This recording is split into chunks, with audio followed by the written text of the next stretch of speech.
कामना का स्वरूप है प्रभु के सिवा और कुछ भी चाह करना। बोले फिर जीवन कैसे चलेगा? ये जीवन तो कामना से ही चलता है, हमें ये चाहिए, ये चाहिए, ये चाहिए। तो आपको भरोसा नहीं है क्या? एक देशीय शरीर में ममता करने वाली मां अपने बेटे की चाहे जितना शयाना हो जाए वो चिंता करती है, कब उसे क्या चाहिए वो अपनी सामर्थ्य के अनुसार प्रयास करती है। तो क्या अखिल शक्तियों के स्वामी, सर्वज्ञ, सर्वत्र विद्यमान, सर्वशक्तिमान प्रभु, हम जिनके बच्चे हैं, जिनके अंश हैं, क्या हमको बताना पड़ेगा कि प्रभु मेरी आवश्यकता है? आवश्यकता वो खुद पूर्ण करेंगे। अनावश्यक मांगे हमें परेशान किए हुए, आवश्यक मांगे। जीवन जीने के लिए जो आवश्यक है वो प्रभु पहले से पहले भेजते रहेंगे, विश्वास कीजिए, वो दिए हैं। पर अनावश्यक मांगे जो अहंकार की पुष्टता के लिए, इंद्रियां जो भोग सुख के लिए लालायित है, अनावश्यक ये मांगे हमें भगवत विमुख कर देती हैं। तो कहां फिर हम इस मांग को कैसे मिटाएं? चलो मांगो, पर केवल इन्हीं से मांगो। भगवान ने रास्ता दे दिया। आर्त, अर्थार्थी, जिज्ञासु, ज्ञानी, चार ही प्रकार से मेरे को भजने वाले हैं। भगवान ने उसमें कहा कि जो ज्ञानी है वो मुझे बहुत प्रिय है, बहुत प्रिय है। तो फिर ऐसा लगा कि ये जो तीन हैं, आर्त, अर्थार्थी, जिज्ञासु, ये आपको प्रिय नहीं है। श्री भगवान मानो इसी भाव को आगे पुष्ट करते हुए कहते हैं, उदाराः सर्व एवैते। भगवान उदार कह रहे हैं, जो इनसे मांगता है, देखो कैसे उदार शिरोमणि है, प्रभु से जो मांगता है प्रभु उसे उदार कहते हैं। दरिद्र नहीं कह रहे, भिखारी मांगता ही रहता है, ये दे दो, ये दे दो। जैसे कोई संपत्तिवान माता पिता हो और उसका पुत्र उससे मांग रखे बार बार, तो उसे अच्छा लगता है कि ये इसी के लिए तो वैभव है, अच्छा है, और क्या चाहिए तेरे को, और क्या चाहिए। उनको और दुलार आता है। फिर ये तो अनंत शक्तियों के स्वामी है। पर शर्त है केवल इन्हीं से। इस शर्त में हम सब फेल हो जाते हैं। अगर केवल एक बात रहे कि इन्हीं से, तो आप निहाल हो जाओगे। इस शब्द याद कर लो, केवल इन्हीं से। इंतजार करो, ऐसा नहीं कि अभी बोला अभी हो जाए। बहुत बच्चे हैं उनके, एक दो थोड़ी हैं। और पुकार तो अभी आपकी पहुंच जाएगी, अभी पास हो जाएगा, पर वो पुकार नहीं, अभी आर्त नहीं है, दैन्यता नहीं है, प्रियता नहीं है, इसलिए हमारी पुकार वहां तक पहुंच नहीं पा रही है। पुकारते रहिए, केवल इन्हीं को पुकारिए। जिस दिन सुन लेंगे ना, तो इस दरबार की बात ही कुछ ऐसी है कि एक बार इस दरबार का आश्रय लेने वाले को कभी दूसरी तरफ देखना भी नहीं पड़ा। और ये ऐसे उदार दाता है कि मांगने वालों को कह रहे हैं उदार है। उदाराः सर्व एवैते ज्ञानी त्वात्मैव मे मतम् आस्थितः सहि युक्तात्मा मामेवानुत्तमां गतिम। कितने कृपालु हैं वो। तमाम गतिम, जो मांगोगे वो तो मिलेगा ही, और ये अपनी तरफ से एक बात देंगे, उत्तम गति दे देंगे। अन्य की तरफ मत देखो, एकमात्र प्रभु का भरोसा कर लो तो कामना की भी पूर्ति हो जाएगी, और जो निष्काम धर्म के आचरण से फल मिलता है उत्तम गति, वो उत्तम गति भी दे देंगे। कितने कृपालु हैं। भगवान कह रहे हैं कि ऐसा न समझो कि ज्ञानी ही मुझे प्रिय है और तो सब बेकार। कह रहे नहीं, उदाराः सर्व एवैते। ये जो आर्त है, ये जो जिज्ञासु है, अर्थार्थी है, ये बड़े उदार हैं। कैसी कैसी करुणा है। भला मांगने वाला उदार कैसे हो सकता है? लेकिन ये अति उदार भी सुंदर, ये ऐसे प्रिया प्रीतम है, ऐसे महामहिम है कि इनके दरबार में जो मांगा तो वो उसको उदार कहते हैं। बड़ा उदार है, बड़ा लाडला बच्चा है, इधर उधर ना भटक कर सीधे हमसे कह रहा है। प्रभु का प्यार देखो। हम भटक रहे हैं अज्ञान की धरा में, प्रभु सत्संग के द्वारा हमारे हृदय का मोड़ कर रहे हैं अपनी तरफ। उनको जरूरत नहीं है हमारे मंगल के लिए। ये जो उदार भक्त हैं, पर इनमें जो प्रेमी भक्त हैं, मेरे से प्यार करते हैं और कुछ नहीं चाहते हैं, मैं कैसे बताऊं, वो मेरी आत्मा है, वो मेरा स्वरूप है, ऐसा मेरा मत है। जो कुछ यहां दिखाई दे रहा है वो सब है प्रभु ही। पर जब तक त्रिगुणात्मिका माया का हमारे अंतःकरण में प्रभाव है, तब तक हम अनुभव नहीं कर पाएंगे। जब त्रिगुणातीत अवस्था जागृत होती है, तभी भगवदानंद का साक्षात्कार होता है। प्रभु का नाम, प्रभु का रूप, प्रभु की लीला, प्रभु का धाम, ये त्रिगुणातीत अवस्था है। जो इसी में रमण करता रहता है वो निस्त्रैगुण्य हो जाता है। जिसको एक बार भगवदानंद की अनुभूति हुई, फिर अंतःकरण धर्म से वो ऊपर उठ जाता है। संसार का मनन चिंतन, संसार का आकर्षण, भोगों की दास्ता, ये सब खत्म हो जाती है। प्रभु ने कहा है कि वैसे तो मेरा सिद्धांत है ये, यथा माम प्रपद्यन्ते तास तथैव भजाम्य हम, मुझे तुम जैसे भजोगे वैसे मैं तुम्हें भजूंगा। श्री भगवान ये सिद्धांत कह रहे हैं, पर यहां बड़ा दुलार भरा उन्हीं के वचन की, उदारा, ये बड़ा उदार है जो मेरे दरबार में आकर के अपनी कामना की पूर्ति चाहता है। संतों ने तो निषेध किया है, क्योंकि वो इनके रहस्य को जानते हैं। भला सच्चिदानंद प्रभु के सन्मुख होकर के विषय भोग मांगना कितनी निंदनीय बात है।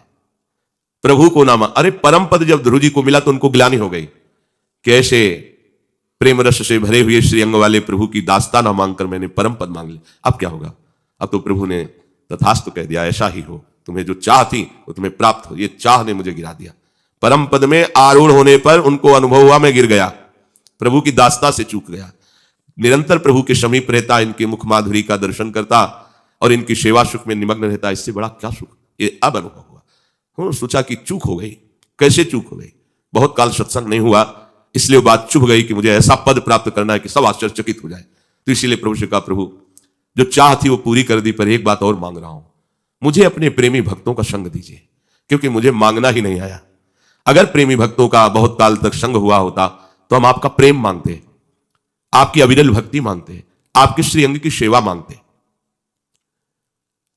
ये जो प्रभु से चाह की जाती है, संतों ने इसे पसंद नहीं किया, जो प्रेमी जन, पर भगवान उसका भी स्वागत करें। आओ आओ, तुम आओ तो हमारी तरफ आओ।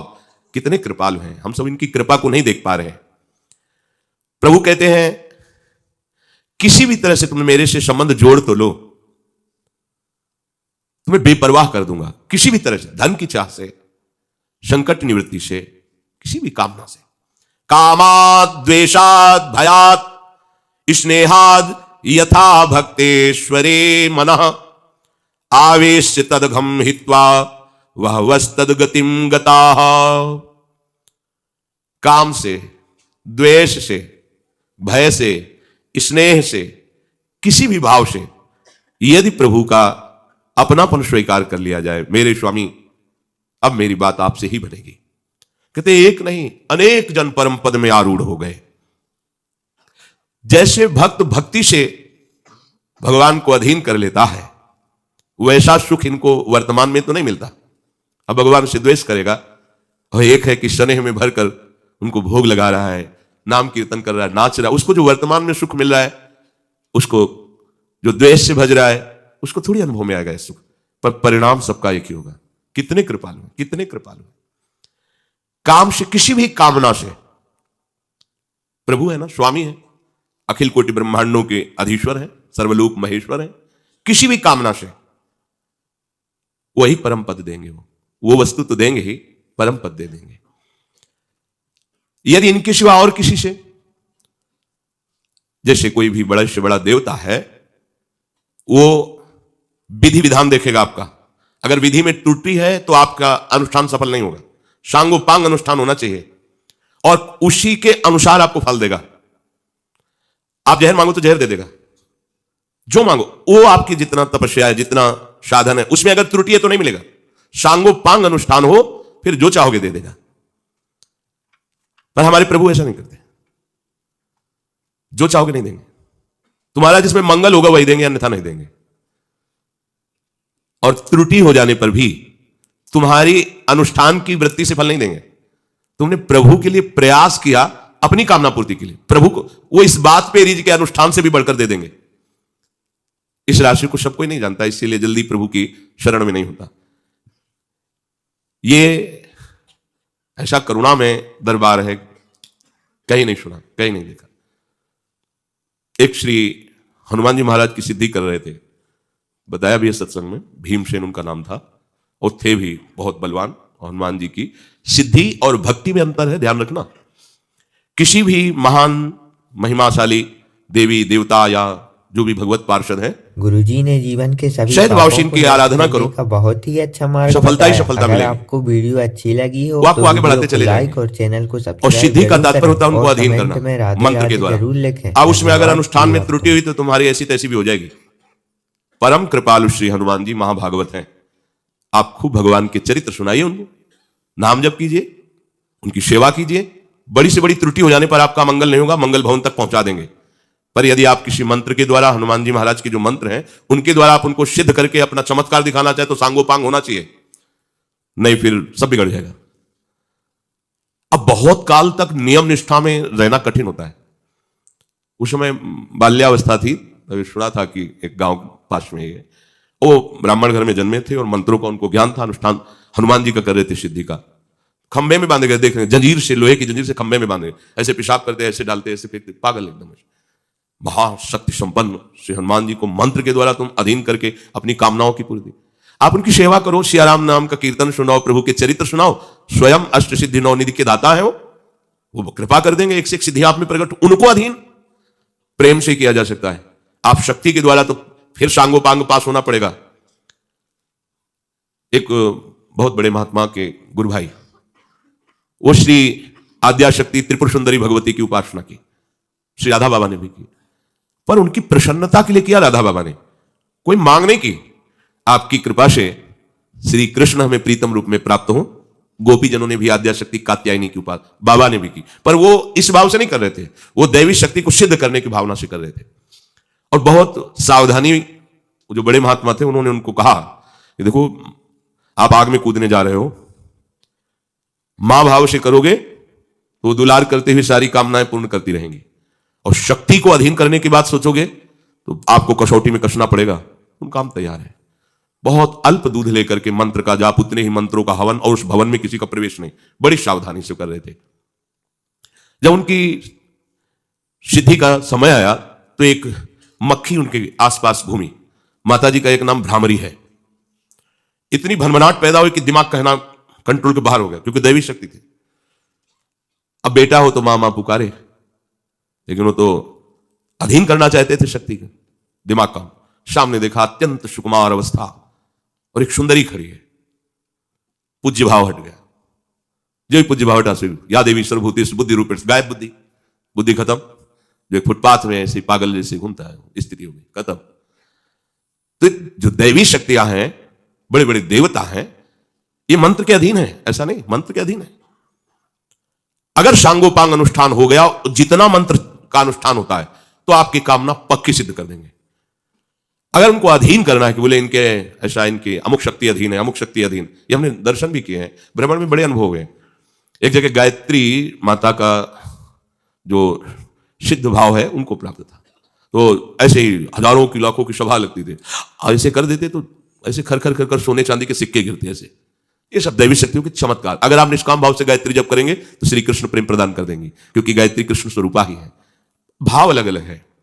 यहां कहने की जो देवताओं का सकाम भाव से अनुष्ठान करते हैं, अगर अनुष्ठान की पूर्ति ठीक हुई तो आप जो चाहते हैं वो दे देंगे आपको। परिणाम क्या होगा कोई मतलब नहीं, तुम्हारा परिणाम क्या होगा, उनका परिणाम क्या होगा, इसका भी मतलब नहीं। आपके पास है तप रूपी धन, उतना कर लो। अब आप देखो, औरों की तो बात जाने दो, देवादिदेव महादेव, वो असुर शकुनी पुत्र विरकासुर, नारद जी से पूछा ऐसा कोई देवता बताओ जो झटपट सिद्ध हो जाए, प्रसन्न हो जाए, हमें वरदान दे दे। बहुत जल्दी प्रसन्न होने वाले आशुतोष तो भगवान शंकर हैं। सहज भाव में उपासना करो, अत्यंत दुर्लभ प्रेम प्रदान कर देंगे। नरसिंह मेहता जी, पूज्य राधा बाबा, बड़े बड़े महापुरुषों को भगवान शिव ने प्रिया प्रीतम का प्रेम प्रदान किया है। मंत्र के द्वारा जो चाह करोगे वो आशुतोष है। और डरदानी से लेकर विचार नहीं करते जा। उसने देखा कि प्रभु को प्रसन्न करना बड़ा कठिन है, तो अपने शरीर का मांस काटकर अग्नि में हवन करने लगा, और भगवान शिव के मंत्र का उच्चारण। भगवान शिव प्रकट हुए और कहा, काहे भाई ऐसा कष्टप्रद कार्य कर रहे हो, हम तो एक अंजलि जल में प्रसन्न हो जाते हैं, क्या चाहिए? बोले महाराज जिसके ऊपर हाथ रख दो वो भस्म हो जाए। अगर हरि से ऐसा मांगते तो डांट कर हरि अंतर ध्यान हो जाते हैं, जिसके ऊपर हाथ रख दे ऐसा। पर वो तो आज तो सौ डर डाली मगन रहते हैं हरि प्रेम में, दुनिया से मांग जाओ तथास्तु। उसने सोचा परीक्षा पहले गुरु से ही करनी चाहिए, इन्हीं के ऊपर हाथ रख देते भस्म हो जाएंगे, तो कैलाश का वैभव हमारा हो गया। वो बुद्धि होती है। भगवान शिव भागे, भगवान शिव अपने ही वरदान से। अब वो भगवान शिव के जब देखा कि अब उसको आसुरी शक्ति से वो भी संपन्न था, भगवान जैसे भागते वैसे वो पीछे भागता, उन्होंने सोचा बचा सकते हैं तो इस संकट से, भगवान शंकर इस संकट से अगर बचा सकते हैं तो श्री हरि बचा सकते हैं। अंदर से चिंतन किया, हरि संभालो आके, तो बस बीच में ही प्रकट हो गए। प्रणाम बृकासुर जी, हमें कौन प्रणाम करो, प्रभावशाली भगवान के वचन, इनके पीछे भग रहे हो? हाँ हाँ, क्यों? इन्होंने वरदान दिया है कि जिस पर हाथ रख दोगे भस्म हो जाएंगे, तो हम इन्हीं को। अरे बोले तुम्हें विश्वास है? दक्ष ने इनको साफ दिया था, इनकी अब बात सत्य नहीं होती। सुनो, हम भी तुम्हारे साथी हैं, तुम अपने ऊपर हाथ रख करके देखो ना, अगर झूठ निकले तो अभी दोनों मिलकर के, हाँ ठीक, ये नहीं सोचा कि अगर सत्य हुआ तो वो भगवान की बात में फंस गया, उसने हाथ रखा, राग का ढेर हो गया। महादेव जी ने लौट कर देखा, अब महाराज बचा लिया, नहीं तो कहां कहां भागते हो, सब हंसते कि देखो शिव को खेदे हुए। शिव को बोले प्रभु कुछ विचार भी तो कर लिया करो, आप ऐसे ये वरदान दे दिए कि आपको खुद भगाए डोला है, विचार करके वरदान दीजिए। नहीं तो ये आसुर भाव के जन है, ये सब साधुजनों को, दैवी संपदावान को, जब आपको ही वरदान दाता को ही भस्म करने की सोच रहा है, प्रभु अगर जिंदा रहता तो क्या न करता। तो उन्होंने कहा प्रभु हम इसलिए अलमस्त रहते कि आप होला, आप संभाल लोगे, सब संभाल लोगे। तो जो देवता जन है वो ये नहीं देखते कि इसमें जगत मंगल होगा कि नहीं, आपका अनुष्ठान सही है, आपकी मांगेंगे दे देंगे, पर हमारे हरि ऐसा, प्रभु ऐसा करते, आप और डबल अनुष्ठान कर लो, उसमें आपका मंगल है तो नहीं देंगे, नहीं देंगे, नहीं देंगे। अनुष्ठान में त्रुटि हो गई है, उसका फल नहीं मिलना चाहिए, जो देवताओं की आराधना में त्रुटि होने पर नहीं मिलता। हरि के अनुष्ठान में ऐसा नहीं होता, मिलेगा। तुम्हारा मंगल होना है ना, वो ये नहीं देखते कि त्रुटि कर दी, गलती कर, नहीं नहीं, बच्चा है, चल आनंद लो। ये बात कहीं और नहीं मिलेगी, भगवान के दरबार में ये बात है। अगर इसका रहस्य समझ में आ जाता है तो भूल करके भी वो फिर किसी अन्य का आश्रय नहीं लेता।